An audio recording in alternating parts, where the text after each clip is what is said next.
everyone, and welcome to Food Talk with Amy. This platform has been ever evolving for me over the last 6 years, and it has started out as Small Business Spotlight and has morphed into Food Talk with Amy.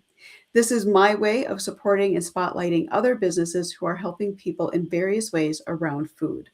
Today, we're chatting with Janice Russel, the Overwhelm Slayer. She focuses on ambitious women in the midst of a life-disrupting situation. When I chatted with Janice a few weeks ago, she talked a lot about the challenges that even affect my own clients when dealing with a new diagnosis of food sensitivities or allergies. So Janice, can you tell us a little bit about yourself and what you do? Thank you so much, Amy. I am so pleased to be on the show and love to share with other people because I really am excited about what I do. I own Janice Russel Coaching and Consulting. It has morphed as Amy's stuff has morphed from several other renditions. And what I do is I help people, as she said, to optimize their life after a diagnosis, whether it's a new one or whether it is one that has changed in some way. Do you want me to expound on that? Because I'm happy to expound, but you may have specific. I think we're going to get there with the questions. So why don't we just jump in right away with your condition? That's me. I have that too, but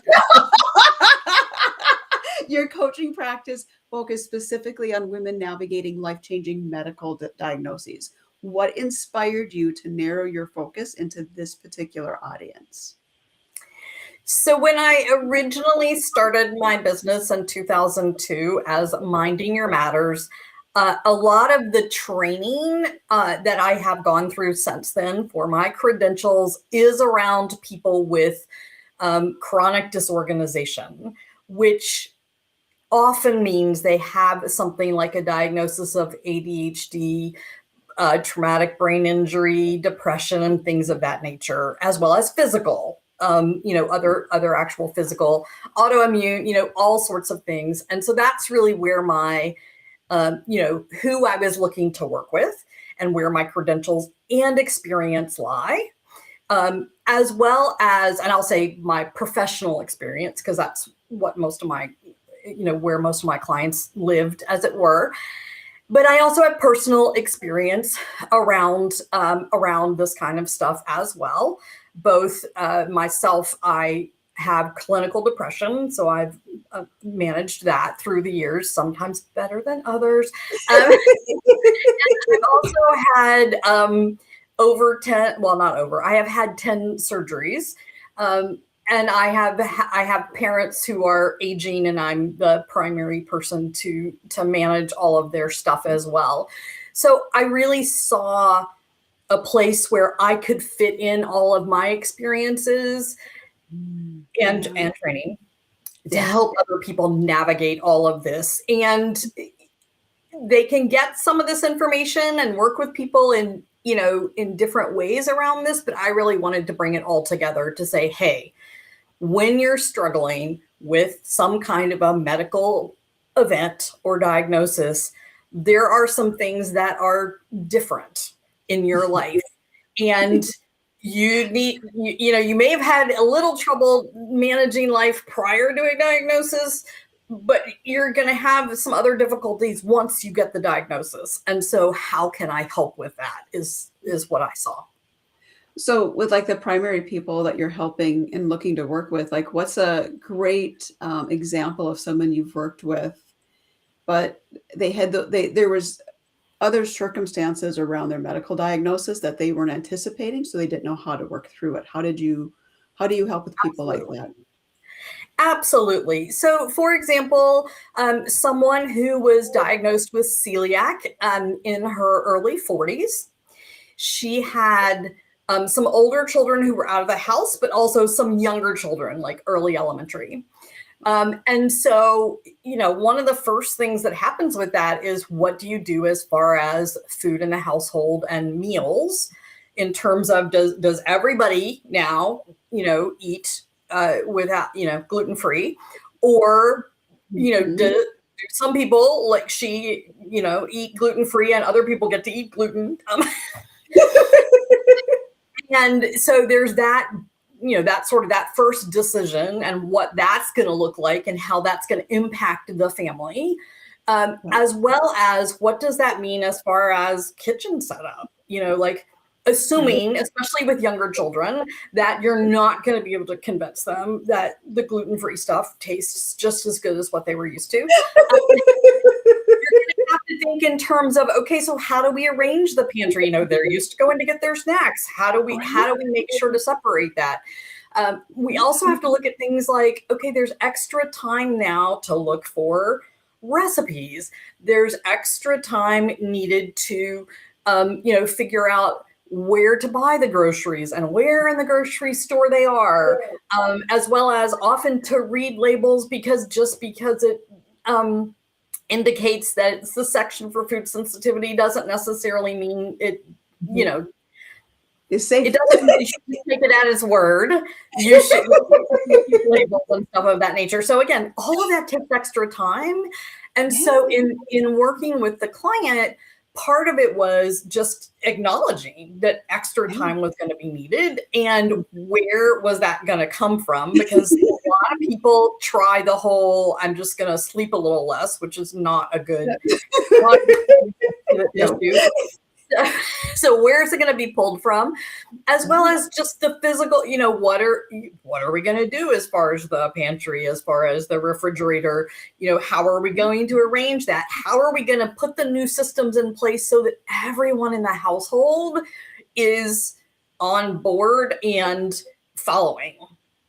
So, a lot of stuff goes behind all of this, and a lot of people don't realize it. They just sort of go, okay, now I got to be gluten-free. I'm not happy about it, but it is, here we go. And then all of a sudden they're like, wait a minute. It brings flashbacks to when I got diagnosed with my corn allergies, and I was still working through paralysis of my arms. And it's like, so we literally had to, it's just my husband and I. So we had to come to that decision. How many meals are Amy safe? And we made the decision. We're only eating one meal together, and that meal has to be made for Amy. And then you eat what Amy can eat. Because dinner's our main meal. We breakfast and lunch on our own, do what we can. But then it came down to, okay, well, now in the pantry, we had to actually create his shelf and her shelf. And he's not allowed to touch my shelf. Because you can't just replace my food. Right? Absolutely. And you discovered that. Yep. And a lot of people will say stumble into that and then aren't sure what to do about it. Yeah, absolutely. And I think that's why when you and I were talking, it was like I needed you here to talk on my show, because that's exactly what my clients go through, right? When they're like, okay, and it could be anything from lactose to dairy. It doesn't matter. Right. If you alter your diet from what your average diet is in your home that everyone else can eat, it is going to drastically impact the people around you. So do you ever touch on then acknowledging, but how to work through some of maybe the conversations that are hard to work with? Like my husband really struggled when I originally got diagnosed, and a lot of people I talk to have those same issues. So how do you help people with that? And if you do, how do you do that? I do help people. I can give them some verbiage, or sometimes I actually will do coaching with at least the adults in the household. I have to stay away from the therapy part because I'm not a therapist. So sometimes it means that I may recommend a therapist, but I stay away from that part.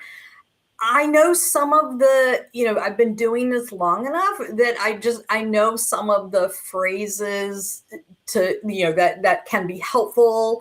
And sometimes I find that if there's an issue with the communication, it shows other bigger communication issues. Not so again, that's where I step back. I'm like, okay, I'm here.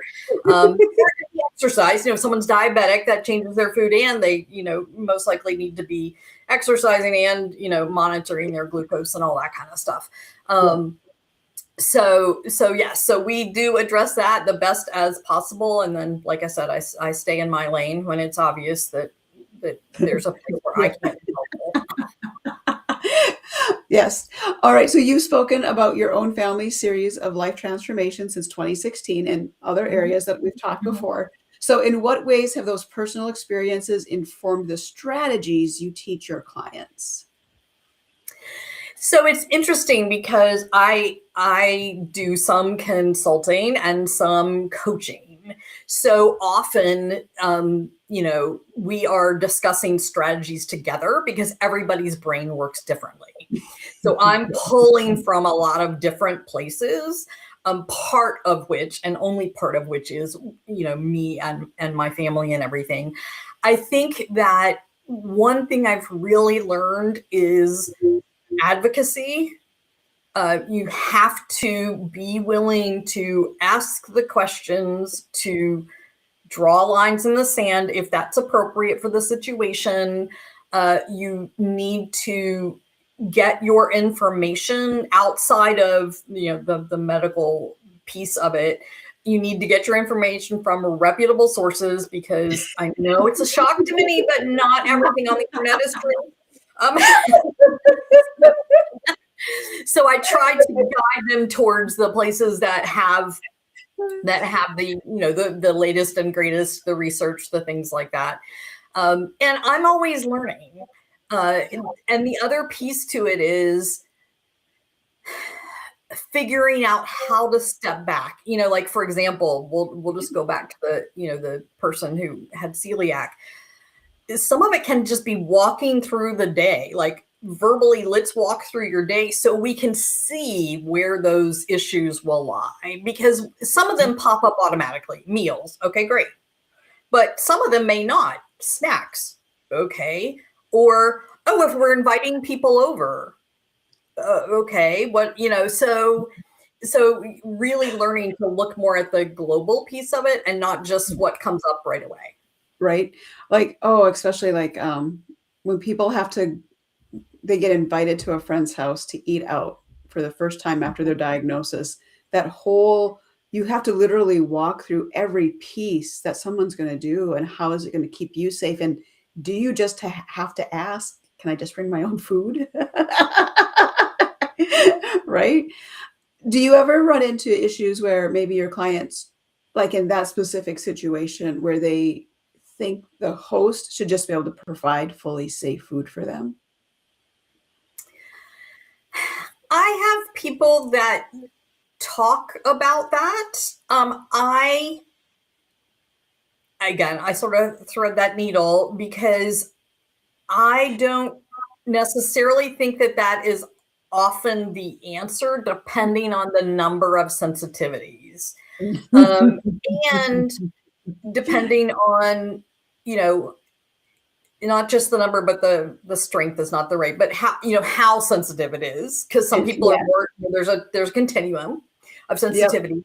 And someone can try really hard, like the person whose house you're at can try really hard to do everything, Yeah. but they may miss something. Yep. And do you want to take that risk? And do you want the host to then feel bad if something doesn't quite turn out, Right. or if you end up in a situation or whatever? So, we talk a little bit about what's realistic and what's not realistic, Yep. um, to try to figure that out. Now, if they feel very strongly, then we do. I try to bring up the risks and are they ready for that? Yeah. And unfortunately, I think in some cases you have to experience the risk to understand what you're putting yourself into. I think Absolutely. I think part of this whole conversation and why I wrote the book and everything else that I've done really comes down to it's so hard for people who are just entering this sphere of a medical diagnosis that Mhm. changes everything in your life to really comprehend what it means on all the different levels. And until you experience it, it's hard to just like sit back and go, "Oh, I really do need to change the way I think and look at the world around me now." Mhm. And Mhm.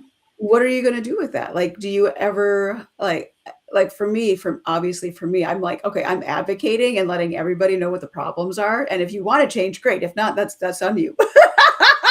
Absolutely. but not everybody can do that, right? So it comes down to, do you help people understand that they have to self-advocate, even if they're not going to take it to a broader realm like I did, but are they going to, how do you self-advocate? How do you talk to people through that? That's a great question. And some people aren't ready to, No. and they, and especially in some of the we'll say more mature populations where, they were taught that the doctor is the be all and end all. And so what the doctor says goes, and that's it. So, so there are a couple of ways around that particular piece. One would be, can we get someone on the team who is willing to go to the doctor's appointment, to advocate, to listen? I mean, so often you go to, and we'll say medical practitioner only because I know that some people would like to use more Eastern-based solutions. So, but there can be a lot of help with someone else is there taking notes, asking questions, whatever. So sometimes it's that.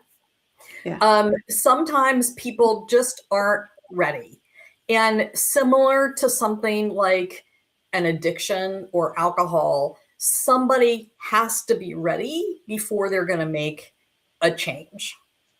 Yeah. And that's really hard on the, any family or friends or I say that can be difficult.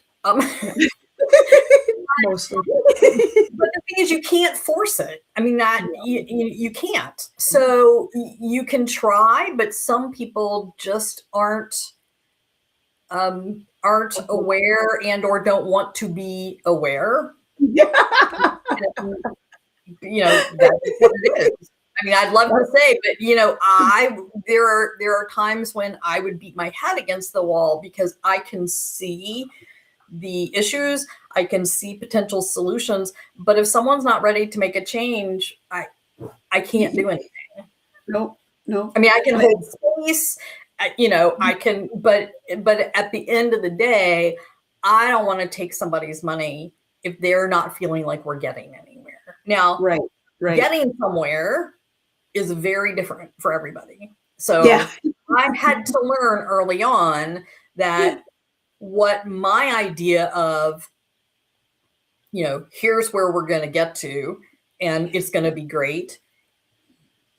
It may not be in their repertoire at all, but where we get to that, I'm thinking, this is not, I don't think we're making much progress. They're going, woohoo, yay, woohoo, because they're feeling like we're making progress. And so some of it is sort of gauging that piece of it, because who am I to say what progress looks like to them?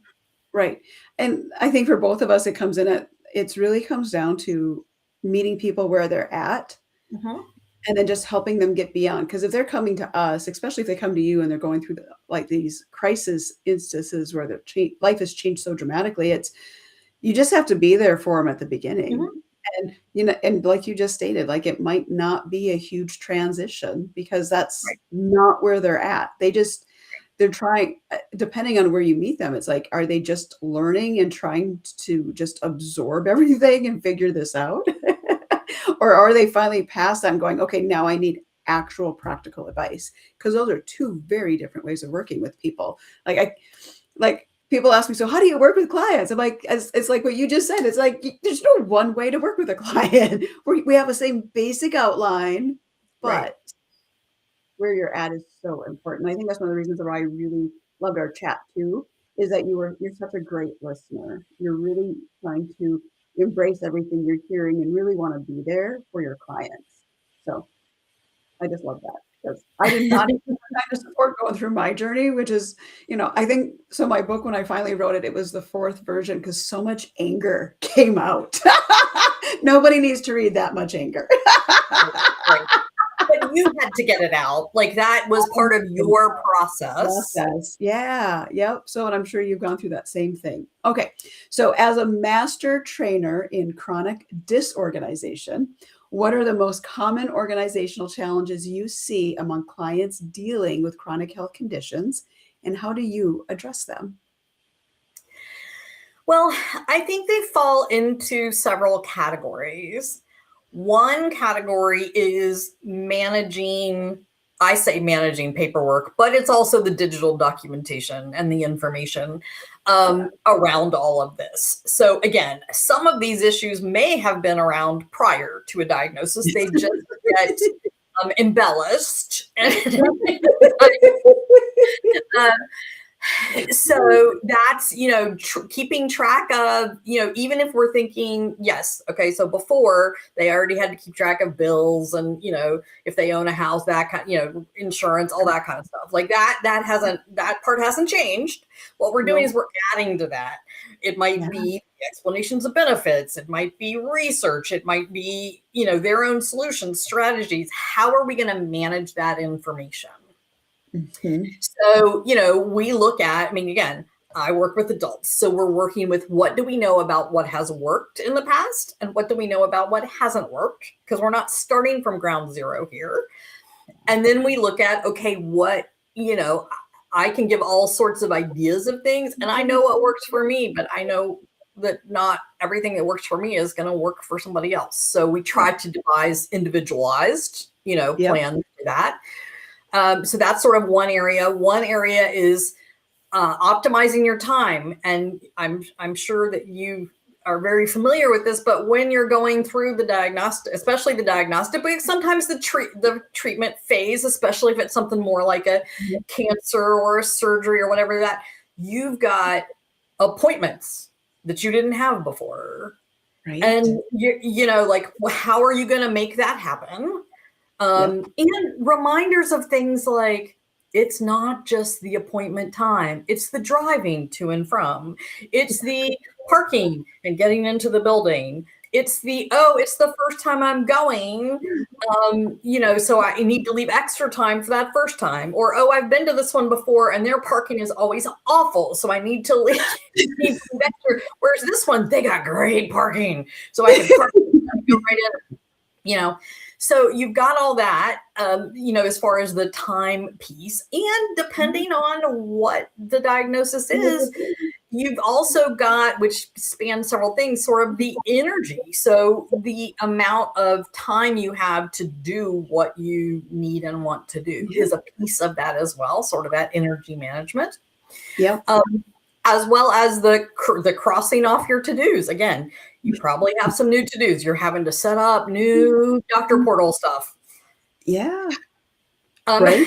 You're having to pull all that information. If you don't already have all that information centralized somewhere, you got to figure out where it all is to get it in there. You got to keep track of your password because, of course, you have a special password that has, like 50 letters, numbers, uppercase, lowercase, symbols, and you have to howl at the moon while you're playing. So, that's a piece of managing your information. Right?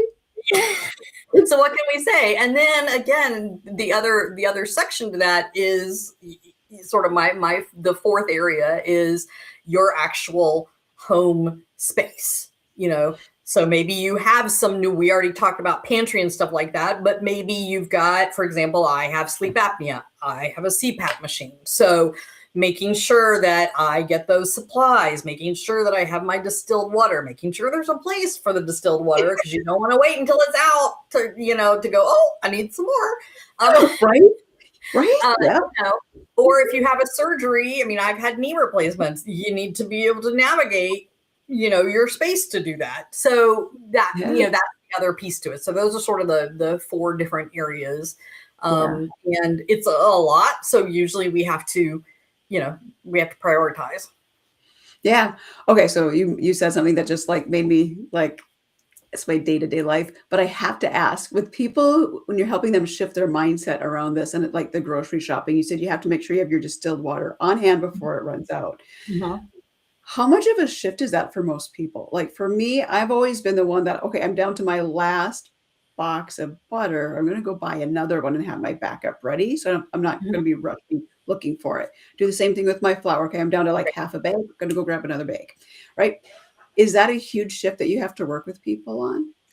For some people, it is. And especially if that doesn't come naturally to them. Yeah. Because for a lot of people, the idea of when I get to a certain stage, I'm then going to purchase more is very hard. And so they either go the whole, oh my goodness, I have enough for one more day and I don't have time in the next 3 days to go get some.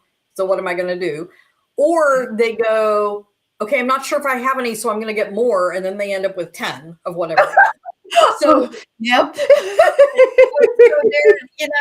there's, it comes down to systems and habits, which we haven't even necessarily talked specifically about habits, but that's a really big piece of it. But figuring out the system, how do we create a system that works in terms of, again, whether it's groceries, is there, and I still go to the grocery store, so, I don't know how some of this stuff operates, but I am guessing that you can put some things on sort of auto.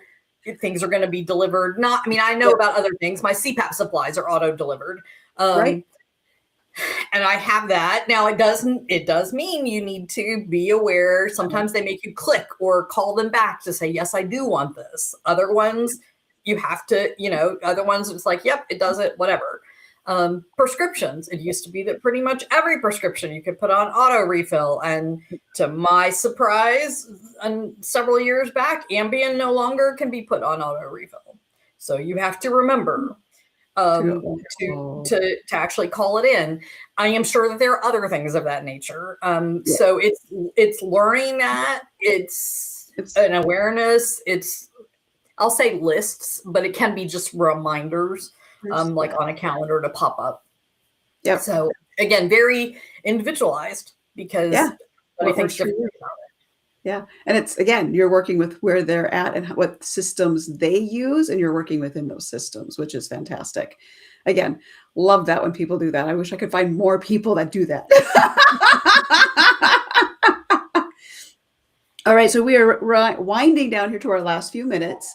So before we end, I'm going to drop Janice's website link again into the chat, plus her freebie, which I'll let her talk about. But Janice, is there anything else you would like to chat about or introduce to the group? Well, I think the biggest thing is that I know that when people, I should say, some people have a hard time asking for help. Okay. And especially women have a hard time asking for help. And we're supposed to be strong and in charge of everything.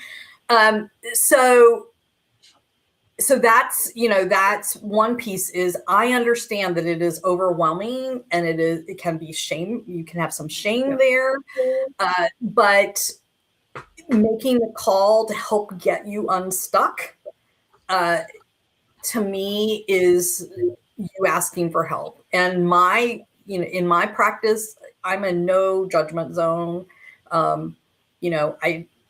because I know how hard it is. Right. So that's, it's like, how long do you want to stay stuck is the question. Yeah. Yep. For your freebie again, can you tell us what the name of it is? Yes. The name of it is Top 10 Ways to Manage Your Schedule When It's Disrupted by a Diagnosis. And while the link that you put up does work, a shorter link is... Use that link. Use her link. schedule.overwhelmslayer.com. That's a little bit easier for people to remember. But if this information is written wherever, then I'm sure people can do copy and paste, click, and all that kind of stuff. So several ways to get to it. Yeah, I copied and pasted. So I did the schedule at schedule.overwhelmslayer.com. And when I copied and pasted into my document for today's live, it just immediately converted. See, there's where the whole, the backup thing, like, no, really, I wanted to say this. Really? It's like, no, we're going to put in what we have. So, yeah. So again, if you want the 10 ways to manage your schedule after a diagnosis, go to schedule.overwhelmslayer.com. Correct. And you can also go to janicerussel.com to learn more about Janice, find ways of working with her. Highly recommend it. She's actually going to be someone I'm going to be recommending to my clients if they're looking for additional support on actual organizing after dealing. I got lots of experience, but I'm not certified in that area. I don't need to be, right? Right? And I don't need to be if I have people like you in my corner. So that's the point. And then with all that, let's see. Anything else you'd like to share before we sign off for the morning? There's not really anything I can think of except that if you want more information, I mean, I do have a blog and I have a newsletter and all that kind of stuff. So for people that are like, yeah, I'm not quite ready yet, but I want to learn a little bit more, they can get that information to sort of start, figuring out if we might be a good match. And the initial conversation that I have is complimentary. So it's not like I say, okay, in order to even get service, you got to pay me money. That would not be helpful at all, and would only discourage people and not encourage them. Yep. So, Yep, absolutely. I mean, we have to be a good match. I mean, it's not unlike, finding the right doctor. You want someone with the right bedside manner and the right specialty. You're not going to go to a gynecologist for a knee replacement. I would hope not. Yeah, but you're right. You got to make sure your doctor is someone you can talk to and listens, right? So, and it's the same when you hire someone to help you work on different aspects of your life. You still need someone that is willing to listen and work with you where you're at, which, Janice, you do so well. Thank you so much for being my first guest on this reiteration of where I've taken all of my lives recently. So thank you so much.